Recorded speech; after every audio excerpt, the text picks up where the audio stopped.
What's up, guys, and welcome to another episode of Dark Horse Rowing. Today, I'm going to take my machine that's been sitting in my garage and clean it. Exciting stuff that we're doing here. Roll intro.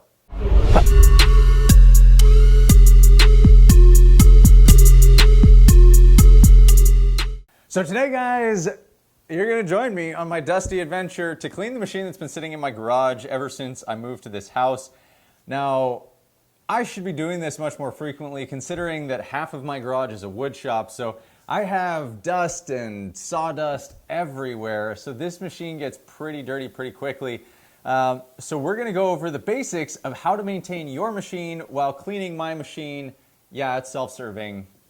I accept that. But join me on this journey as we clean our Concept 2. Now, as you get into it, guys, there are a few tools that you may want to have on hand to make it handy. A little power drill may be helpful. Conveniently, Ryobi makes tools that are exactly the same color as Concept 2, therefore I had to spend all of my money with them. You'll want a rag or two to keep around. You will most likely want a driver. I believe this is a T27 driver. It's the little hex head. It's not a standard screwdriver. All Concept 2 machines come with one now, so you should have one if you own your own machine. Otherwise, just get a T27 bit from somewhere. Do not use a drill with a T27 bit. It's way too easy to strip them. And then other things you may want would be some 3-in-1 oil and a shop vac. And those are about all the tools we're going to need. So without further ado, let's get dirty.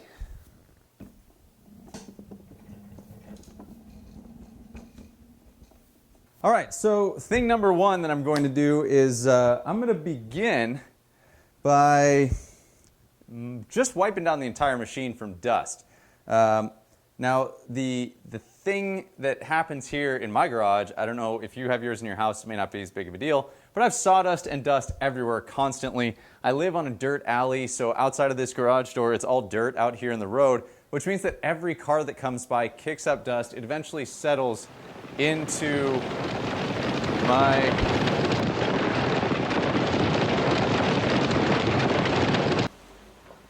That was a perfect example.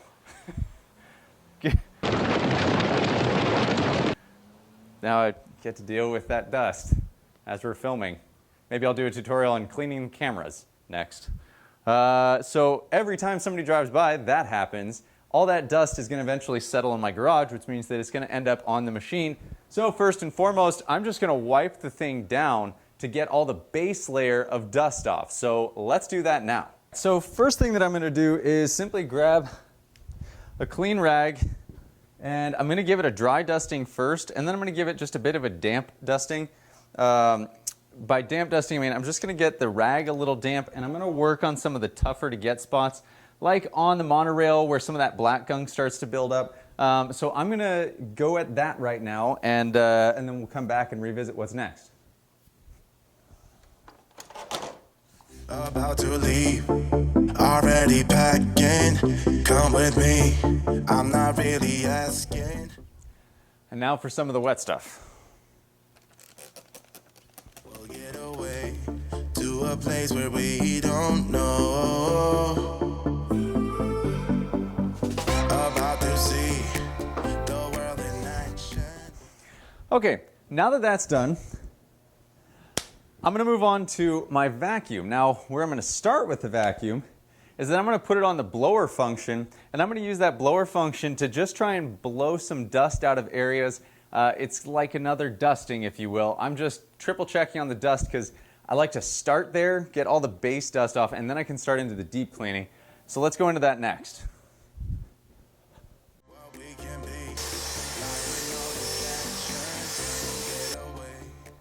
Okay, so with that done, now I'm going to move on to disassembling the flywheel housing and now getting into a bit of the deep cleaning inside of the flywheel. And I really want to bring you guys with me on that one because I feel like a lot of people maybe haven't done that before. And this is where the drill is going to come in handy. Here's where I'm going to come in and take this drill, and I'm going to start by removing the 4 screws on the outside of the machine. So let's start there. Nice and slow, by the way, when you do this. Don't just rip away at them. And actually, what I would suggest is not unscrewing them fully at first, going about half out, because what I'm going to do is loosen the faceplate, then I'm going to pull the steel cage out, and then I'm going to take the faceplate off after. So let's just loosen these. Good. And usually you're going to find the connection for this gate, this metal gate, underneath this front bracket here, which it is on this one. So as well on that, I'm not going to unscrew it fully. I'm just going to loosen it so that I can adjust its location. And what you'll find is that it's just kind of bracketed together on the end. So I'm going to loosen it, and then I can actually just separate, and it's actually one long strip instead of a closed loop. So I'm going to undo the ends, and it'll then be able to pull out as one piece.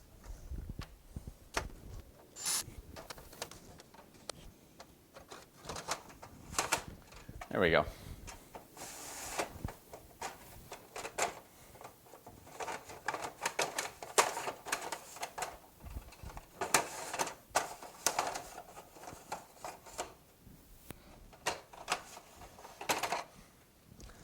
So you can see it comes out in one long piece, and I don't know if you're going to be able to see some of the grime that's built up on here.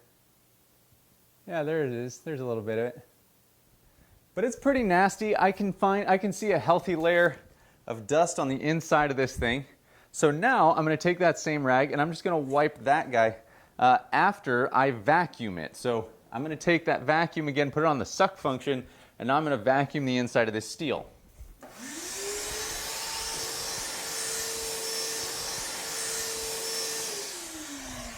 All right, so now that I've finished vacuuming this guy, I'm going to give it a wipe down. So I'm just checking to make sure I have the majority of the dust off of that and that it's not sticking in any of the little holes that I've got there. And I don't want to be able to run my fingers along it and have any dust come off on my hands. So next, I'm going to actually take this faceplate off, and then we can go about cleaning the inside.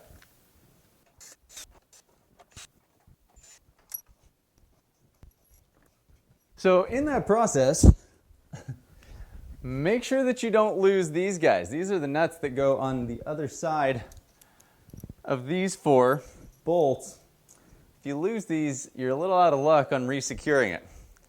Thought I had my hand on them as I got the faceplate off. Turns out I didn't. So I'm going to make sure that I keep an eye on those. Next, here's what the faceplate looks like, inside and out. You can see that there are some areas of built up dust, some dust bunnies in here. And I'm also going to check to make sure that the inside of the flywheel, so this guy, is not overly covered in dust. Now, I'm actually pretty lucky. It's not as dirty as I thought it was going to be. So that's a big plus, which means that I'm just going to get in here and really I'm going to run the vacuum first. And then I'm just going to take a rag and just wipe each individual blade. And I'm going to be happy with that for cleaning this thing today. Now, if it were even dirtier, really want to make sure you get a vacuum in there to get any dust bunnies out, and then deep clean it to make sure that everything is out of this flywheel. You'd be amazed how much better a machine feels once the flywheel is clean. So let's go ahead and do that now. Well, there's even less there to clean than I thought with the vacuum. So I'm just going to go ahead and take a clean rag now and just start wiping off each individual fan blade. For my sake, because it's so dry and dusty, I'm actually going to wet my rag a little bit to help attract the dust to the rag, because right now a lot of it is just not attracting to the rag. So water bottle, dampen my rag. I'm going to go back to wiping it down.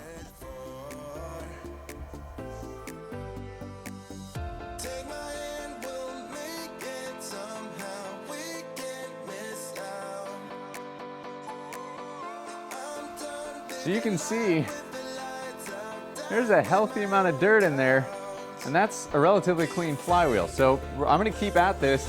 I'm going to make sure that I get this thing really clean, both sides of each fan blade.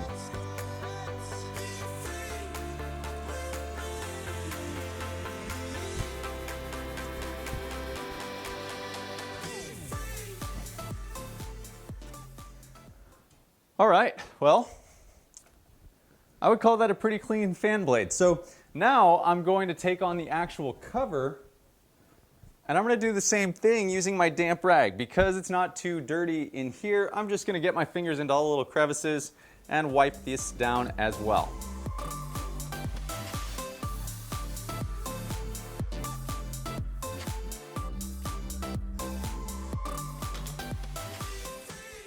All right, well, from what was, in all honesty, from a lot of machines that I've seen, pretty clean, you can see there's still a healthy amount of dust in there that just aggregates over time. So now that I have that done, this guy is clean, my flywheel is clean, I can reassemble it. So I'm going to begin that by putting on the faceplate and getting just the nuts and the bolts connected but not tightened, because I'm going to reverse course. So next I will end up feeding the metal cage through, connecting it back together, and then the last thing I'll do is finally tighten the faceplate. So let's do that now. Eyes on the freeway, Bonnie and Clyde.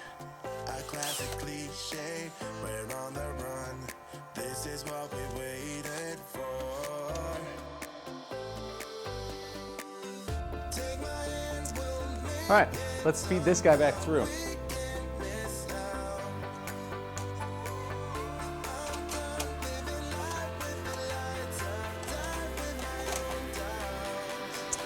Now I'm going to work it into place, tighten that screw, and then finally I can finish by tightening down the faceplate.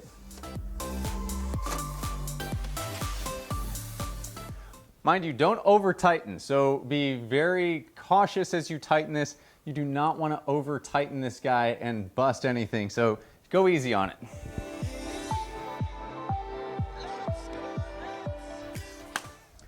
All right, that's the flywheel. All right, so I've got the flywheel done, I've got the monorail cleaned, and I've got the majority of the thing dusted. What I'm going to do next is simply just a sure check, if you will.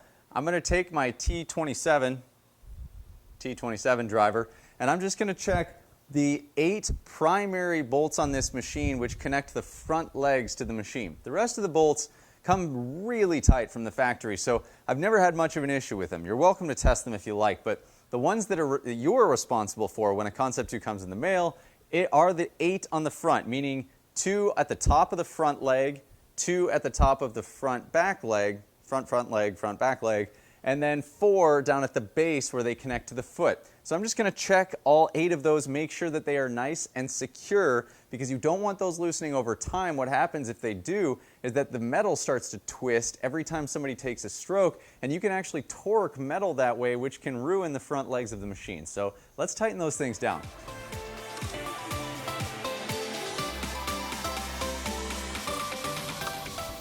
All right, all's clear on those guys, and the last thing we're going to do is oil the chain. For that, need some 3-in-1 oil, and I'm just going to use the clean part of this dirty rag. Yeah, there's a clean section. I'm going to lightly oil the chain, and ideally you have a partner somewhere. I've got a different solution. So finally, we need to oil the chain. Now normally that's a 2-person job, but I think I have an idea of what might work really perfectly since it's only me here.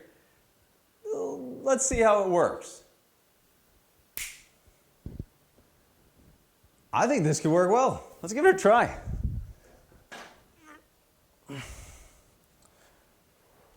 Handle out. Bingo.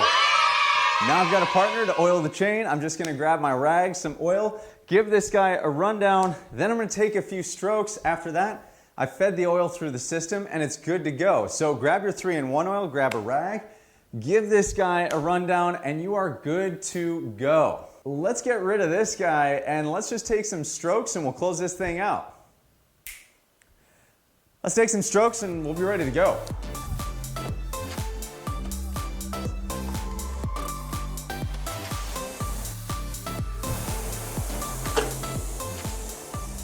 That's so smooth I can hardly stand it.